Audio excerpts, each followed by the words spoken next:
Position leader का ओहदा खाली हो गया, इसका नोटिफिकेशन भी हो गया और आगे भी कुछ नाम सामने आए हैं। तो ये एक धचका है, इसे किस तरह से देखते हैं? और ख़ास तौर पे ये कि अब आपको फिर उसी में अगर दावत भी आ जाए हुकूमत की तरफ से कि आए मुज़ाकरात की तरफ, ये आपके पहले भी दौर चले हैं, कुछ बातें चली हैं लेकिन कुछ तोड़ नहीं पा रही ये बात सारी, तो क्या तहरीक इंसाफ क्या सोच रही है इस सारे क्राइसिस के बाद? ज़ाहिर बात है ये एक बड़ा धचका है। बहुत शुक्रिया, बड़ी नवाज़िश आपने मौका दिया।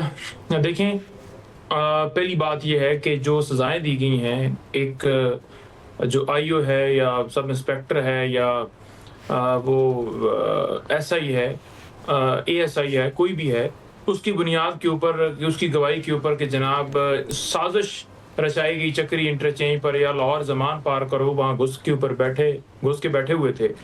तो ये बड़ी एक मज़ाक़खेज़ स्टोरी आपके सामने है जिसको बुनियाद बनाकर, हालांकि अदालत को पता है कि इससे पहले जो जज साहब बैठे थे, इस शहादत को उन्होंने मुस्तरद किया और 2 मुकदमात में इन्हीं लोगों को बरी किया। लेकिन क्योंकि ये जज साहब, नईम साहब, इनको इसलिए वहाँ ट्रांसफ़र करके लगाया गया था कि आपने जो लिखा है फैसला है उसे पढ़ के सुना देना है। तो ये व्हाट्सएप के ज़रिए या टीसीएस करके या जिस तरीके से भी जो फैसले हैं भिजवाए जाते हैं, तो वो आपके सामने यूं ही नजर आते हैं। तो उन फैसलों के अंदर जो है वो आप सजा तो किसी को दे देते हैं, लेकिन ना उसको कौम तस्लीम करती है, ना ही वो अदलिया के अंदर जो है उन फैसलों को अच्छा समझा जाता है, और तारीख में वो हमेशा बुरे फैसलों के तौर पर उनकी मिसालें दी जाती हैं। इससे पहले भी पाकिस्तान में ये हुआ, ये भुट्टो साहब वाला मामला हो या कोई और मौलवी तमीज़ वाला मामला हो या ये मुस्लिम लीग नून की नाअहलियाँ हों, जो इनके लीडरों की नाअहलियाँ होती थी, वो भी शामिल कर लेना इसमें। देखें, अगर पाकिस्तान की आवाम जो है उसको आपने हिसाब नहीं देना, देखें आप भी देखें ना, इनसे पूछें कि एवन फील्ड अपार्टमेंट्स किसके हैं, तो ये कहेंगे कि मेरे नाम पर नहीं है, बेटी के नाम पर है, अब्बे के नाम पर है। तो कौम को हिसाब तो देना पड़ेगा ना। आपके ऊपर टीटी स्कैंड है, चपड़ासी के अकाउंट में 5 करोड़, मेरे तो चपड़ासी के अकाउंट, मेरे अपने अकाउंट में 5 करोड़ नहीं है। तो इन्होंने तो पैसा लूटा है ना, कैसे आप इसको मिला सकते हैं उन फैसलों के साथ? आप कह रहे हैं कि वो वाली जो इनकी वाली नाअहलियाँ हैं वो ठीक हैं, अभी वाले और पुराने जो फैसले हैं वो सही नहीं है। देखें, आप इस चीज को ना कि नून लीग या पीपल्स पार्टी या पीटीआई, आप इसको देखें कि किन लोगों ने पैसा लूटा जिसकी बुनियाद के ऊपर उनको सजाएं मिली। और कोई अगर पुरअमन एहतजाज कर रहा है तो आपने पाकिस्तान के मुख्तलिफ शहरों के अंदर मुकदमात दर्ज करके, और एक सिपाही के बयान के ऊपर जो कि झूठा नजर पूरी दुनिया को आ रहा है कि कैसे वो साजिश के अंदर। नहीं भाई, मैं आपको रोक इसलिए रहा हूँ कि फैसल चौधरी साहब मेरे शो में शामिल थे, उनके साथ पाकिस्तान के वकला के बड़े नाम यहाँ पर मेरे शो में थे। फैसल चौधरी साहब ने मेरे ही शो में ये इतराफ़ किया कि पाकिस्तान तहरीक इंसाफ के दोस्तों को जिस तरह से संजीदगी से लेना चाहिए था इन केसेस को, वो नहीं ले सके। यही वजह है कि यहाँ पर भी ये मामला पेश आए। तो ये उन्होंने कहा, पाकिस्तान तहरीक इंसाफ के रहनुमा भी हैं, वकील भी हैं, अच्छे खासे वकील हैं। तो मुझे आपने संजीदगी से नहीं लिया, ये बात उन्होंने की। अगर आप कहेंगे तो मैं वीडियो चला दूंगा। जी नहीं, वो उन्होंने गलत बात की है, मैं उसको सपोर्ट नहीं करता। मैं मजीद भी उनके बारे में कुछ नहीं कहना चाहता, लेकिन बात यह है कि आपने केस को देखना है कि केस के अंदर था क्या साबित प्रोसिक्यूशन ने किया तो नहीं किया। खाली उठा करके इस बंदे को सजा दे दी जाए, इस बंदे के हक में फलां बंदा उसने आकर बयान दे दिया है तो उसको सजा ना दी जाए, ये तो दुनिया देख रही है ना। जो मरकजी मुलजम थे जिन्होंने प्रेस कॉन्फ्रेंस कर दी, उनको भी छोड़ दिया गया। और आपके सामने ही है कि परवेज खट्टक उस वक्त केपीके के सदर थे, तो आज वो हुकूमत का हिस्सा हैं और उनको ओहदा भी दिया गया है, हालांकि वो 9 मई में पीटीआई का हिस्सा थे। मुराद रास मरकजी मुलजम थे लाहौर के अंदर। अंदलीब अब्बास गाड़ी के ऊपर साथ सवार थी डॉक्टर यास्मीन राशिद की, उनको बरी कर दिया गया, उनको छोड़ दिया गया। यहाँ फयाजुल हसन चौहान पिंडी के अंदर, उन्होंने भी इसी तरह प्रेस कॉन्फ्रेंस की। तो ये चीज से ना मिलाइए, बाकी फैक्ट्स की मैंने बात की, ये आपका ये बात ठीक है आपकी, जो आप कह रहे हैं ना, कुछ नाम लिए हैं आपने कि कुछ लोग प्रेस कॉन्फ्रेंस करते हैं तो वो तो नहीं आते सामने। और एक बात ये कि ये जो मुज़ाकरात वाली मैंने आपको दावत का जिक्र किया है, उसके ऊपर पॉइंट दे दें ताकि मैं फिर आगे चलूँ।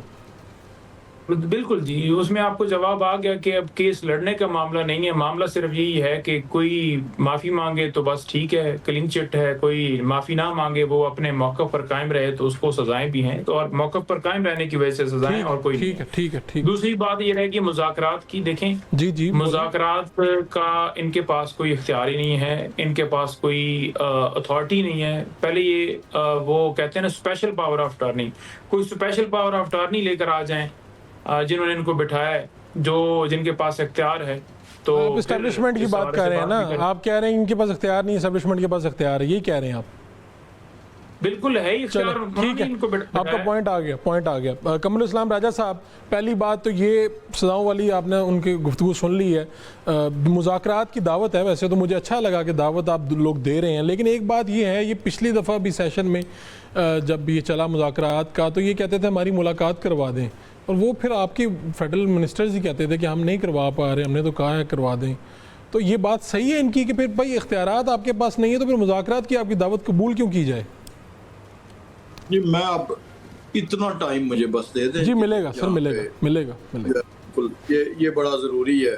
पहली बात तो यह है कि इन्होंने वो गवाहियों की बात की, तो वो राना सनाउल्लाह साहब का केस था, उसमें एक हवालदार नथा खान का बयान है कि जी मैं उधर खड़ा था और मैंने जब मुलज़म को रोका और मुलज़म से पूछा तो मुलज़म ने कहा कि वो सारी हीरोइन इस बैग की तरफ इशारा किया, और फिर मुलज़म ने खुद बैग वो खोल कर दिखाया उसको, जिसमें कि एक थैले में सफ़ेद रंग का वो मौजूद थी। यानी ये तो चीज़ें, और वो जान अल्लाह को देनी है, और वो सारी चीज़ें मौजूद थी, और सज़ा उन्हीं गवाहियों की बुनियाद पे हुई थी। दूसरी बात यह है कि प्रोसिक्यूशन का एक सेट जो है अदारों का, वो एक तरीक़ाकार होता है, वो उसके मुताबिक उसमें जो है वो अपने गवाह पेश करते हैं। अब 9 मई के मुकदमात में क्या अवाम से कोई उस मौके पे कोई गवाह मौजूद था, यानी वो स्वाय शरपसंद नासिर के या सरकारी लोगों के? उस वक्त तो वहाँ पे कोई नहीं था। अगर कोई मुस्लिम लीग नून का शख्स गवाही में इस्तगासा डालता तो कहा जाता जी ये तो मुखालिफ हैं सियासी इंतकाम के, और ज़ाहिर है जमात इस्लामी का या JUI के लोग तो वहाँ नहीं थे, वहाँ एक ही जमात के। अभी इन्होंने वो मिसाल दी कि वो जो घर है तो वो क्या ये नहीं, क्या ये हकीकत नहीं है कि वो उनका है, तो वो वाकई वो वहीं पर जाते हैं जब जाते हैं हमारी क़यादत। लेकिन मुझे ये बताएं कि क्या ये हकीकत नहीं कि 9 मई का वाक़या हुआ? क्या ये हकीकत नहीं कि तमाम जितनी सिविल एडमिनिस्ट्रेशन के सेटअप थे उनके बीच से गुजरते हुए लोग कराची में भी दफाई तनसीबात पे गए, लाहौर में भी दफाई तनसीबात पे गए, पिंडी में भी हर तरफ थाने मौजूद थे, उन पुलिस स्टेशन को क्रॉस करते हुए, कचहरी को क्रॉस करते हुए, डिप्टी कमिश्नर के दफ्तर को क्रॉस करते हुए वो GHQ पे और आर्मी म्यूजियम पे ही गए, और शोहदा की जो मुजस्मे थे वो क्या, अगर ये बात हकीकत नहीं थी तो क्या इन तमाम अफराद पे जो हर जगह पे पहुँचे और सिर्फ दफाई तनसीबात पे पहुँचे, उन पे कोई इल्हाम हुआ, कोई वही आई कि जी आपने वहाँ पे जाना है, अगर ये प्लानिंग नहीं थी तो, अगर वो पहले से प्लान शुदा नहीं था तो इसकी क्या तोजी क्या पेश करेंगे? कानून को छोड़ दें एक लेमैन के लिए, जो लोग सुन रहे हैं उनके लिए। अब ये हॉकी मैच को हर चीज़ पे ले आना कि सवाल मुज़ाकरात का किया जाए और बात घुमा के फिर उसी जगह पे ले जाए।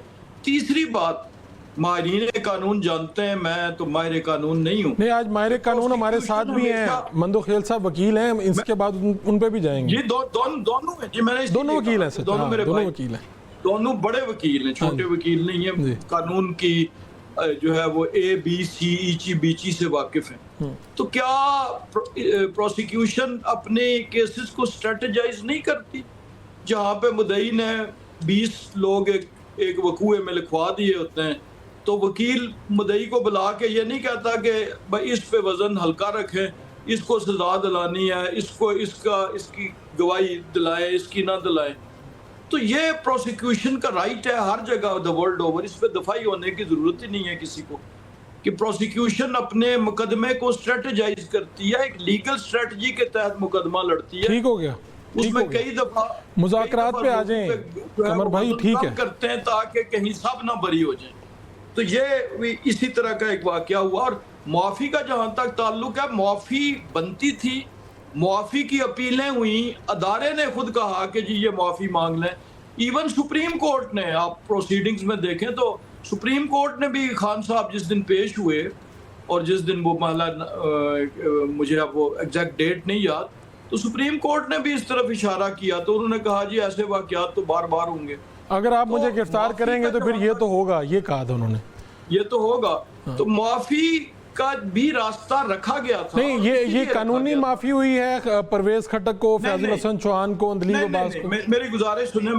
मैंने ये कहा कि इस्तिगासा का ये राइट है कि इस्तिगासा अपने केस को स्ट्रेटेजाइज करता है, और उस स्ट्रेटजी में चूंकि वो मैन मुल्ज़मान को सजा देनी होती है, तो उसमें अगर इस्तिगासा ने, चले इसी बुनियाद पे आप मान लें, तो क्या उन्होंने कोई गुनाह किया कि उन्होंने साथ to the extent of listener था, या हम उस मीटिंग में थे, लेकिन उन्होंने साथ ये भी कहा, जितने नाम इन्होंने लिए, कि जिन्होंने कहा कि जी हमने इन्हें रोकने की कोशिश की कि ये इट्स टू मच, ये ना करें।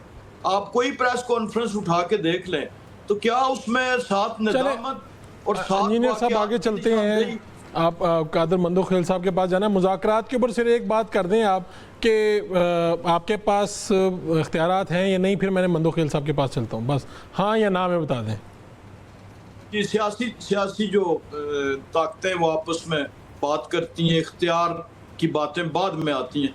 जब मियां नवाज शरीफ और बेनज़ीर भुट्टो साहिबा ने मिसाके जमहूरियत साइन किया था, तो इख्तियार दोनों के पास नहीं था, इख्तियार मुशर्रफ के ठीक पास हो था। गया, बिल्कुल ना ठीक एक है। ने दूसरे से ये सवाल बिल्कुल किया। ठीक, बिल्कुल लेकिन इख्तियार की बात नहीं है, वो उस वक्त जो कुछ हुआ उसमें से एक चीज को ये उठा लेते हैं। जब एक कमेटी बन गई थी, तो उसके बाद तो उनने आखिर में जब वो फैसला हो जाता है बाइख्तियार कमेटी, तो उसने उस मसवदे को लेके जाना था। फर्स्ट मीटिंग के बाद ही कौन सी मुलाकात की जरूरत पेश आ गई थी, तो ये महज एक मामलात को दिलाने की बिल्कुल ठीक है।